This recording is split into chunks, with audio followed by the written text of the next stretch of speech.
Assalamualaikum warahmatullahi wabarakatuh.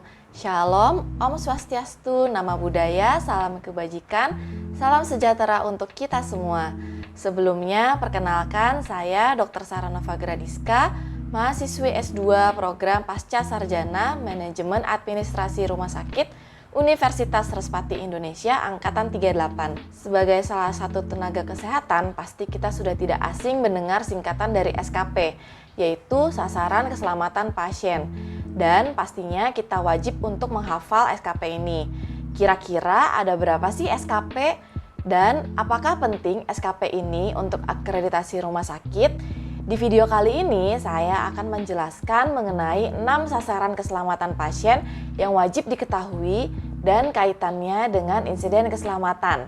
Keselamatan pasien merupakan aspek kritis dalam pelayanan kesehatan yang harus diutamakan untuk memastikan bahwa setiap pasien menerima perawatan yang aman dan berkualitas. Nah, untuk bisa memberikan perawatan yang aman dan berkualitas, Menteri Kesehatan juga menjelaskan mengenai hal ini dalam Peraturan Kementerian Kesehatan. Keselamatan pasien atau patient safety adalah prioritas utama dalam dunia medis. Karena itu, SKP ini sering disosialisasikan di setiap fasilitas kesehatan. Pada Peraturan Menteri Kesehatan mengenai keselamatan pasien, seluruh tindakan medis terhadap pasien pasti memiliki resiko tersendiri. Pastinya tidak ada dokter maupun petugas kesehatan yang menginginkan pasien mengalami resiko yang tidak diinginkan. Oleh sebab itu, keselamatan pasien harus diutamakan dalam setiap penanganan medis. Setiap tenaga medis harus memahaminya sehingga bisa menerapkannya dengan baik. Keselamatan pasien adalah kunci penting bagi setiap fasilitas kesehatan. Hal ini pula yang menjadi indikator yang sangat penting dalam penilaian sebuah rumah sakit, terutama dalam kepentingan akreditasi sebagai standar mutu atas pelayanan dan kinerjanya. Untuk menjamin hal tersebut sudah ditetapkan 6 sasaran keselamatan pasien. Secara internasional, ketentuan tersebut dikenal dengan istilah IPSG atau International Patient Safety Goals. Dalam peraturan tersebut, ada 6 sasaran untuk menjamin keselamatan pasien. Ketentuan itu dirilis oleh JCI atau Joint Commission International. Lembaga ini memberikan dedikasinya untuk meningkatkan kualitas layanan vaskes dalam keselamatan bagi pasien. Kemudian, ketentuan itu menjadi pijakan pemerintah Indonesia melalui Kementerian Kesehatan dengan menertibkan atau menerbitkan Permenkes RI nomor 1691/PER/7 Romawi/2011.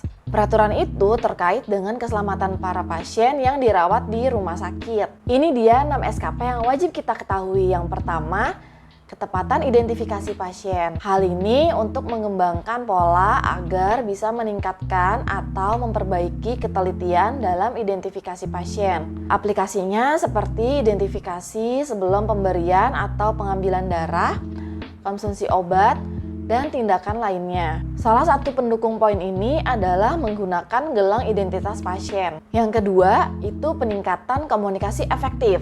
Cara ini untuk mengembangkan pola agar komunikasi bisa berjalan dengan efektif. Hal ini bertujuan agar komunikasi lisan terjadi dengan adekuat sehingga informasinya bisa diterapkan secara konsisten. Komunikasi yang buruk atau tidak efektif seringkali menjadi akar masalah insiden keselamatan pasien. Insiden kesalahan komunikasi dapat mencakup kesalahpahaman instruksi dokter, kelalaian dalam memberikan informasi penting, dan kurangnya koordinasi antara anggota tim.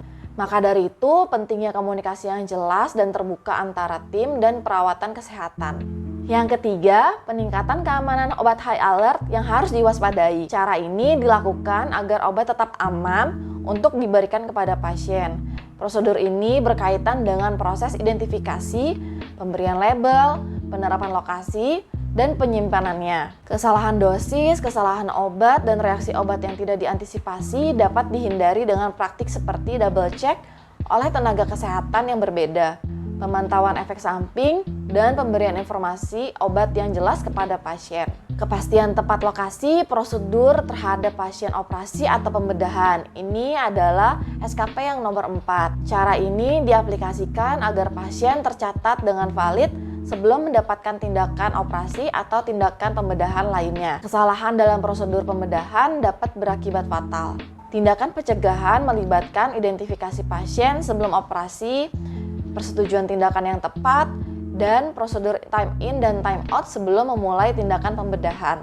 Yang kelima yaitu mengurangi terhadap resiko infeksi setelah penggunaan pelayanan kesehatan. Hal ini adalah prosedur dalam pencegahan penyakit menular dan infeksi sesuai dengan pedomannya. Upaya untuk mencegah infeksi termasuk sterilisasi peralatan, kepatuhan protokol kebersihan tangan, serta pengelolaan limbah medis yang benar. Lalu yang terakhir adalah yang keenam, pengurangan resiko jatuh. Setiap tenaga medis harus memahami dan mengaplikasikan sejumlah langkah untuk memastikan pasien tidak mengalami jatuh. Semua langkah akan diawasi untuk memastikan keberhasilannya. Dengan begitu, segala resiko tersebut tidak akan menimpa pasien yang dirawat. Itulah dasar peraturan dan sasaran keselamatan untuk pasien yang tentunya harus dipahami dan diaplikasikan oleh seluruh tenaga kesehatan. Dengan memahami dan menerapkan keenam sasaran keselamatan pasien ini, pelayanan kesehatan dapat menciptakan lingkungan yang lebih aman bagi pasien. Kaitannya dengan insiden keselamatan pasien menekankan pentingnya pengawasan,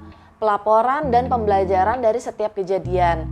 Sehingga perawatan kesehatan dapat terus berkembang menuju penyediaan pelayanan yang lebih aman dan efektif bagi seluruh pasien. Rumah sakit yang ingin mendapatkan atau mempertahankan status akreditasi wajib menunjukkan bukti implementasi dari 6 SKP secara efektif. Penerapannya secara efektif dan berkelanjutan menjadi kunci utama bagi rumah sakit untuk mencapai mutu pelayanan yang tinggi dan terstandarisasi, serta memastikan keselamatan dan keamanan pasien selama proses perawatan. Sekian dari saya, semoga bermanfaat untuk kita semua, kurang lebihnya mohon maaf. Pergi berlayar ke Pulau Jawa, singgah sebentar di perahu. Sampai jumpa di lain waktu. Wassalamualaikum warahmatullahi wabarakatuh.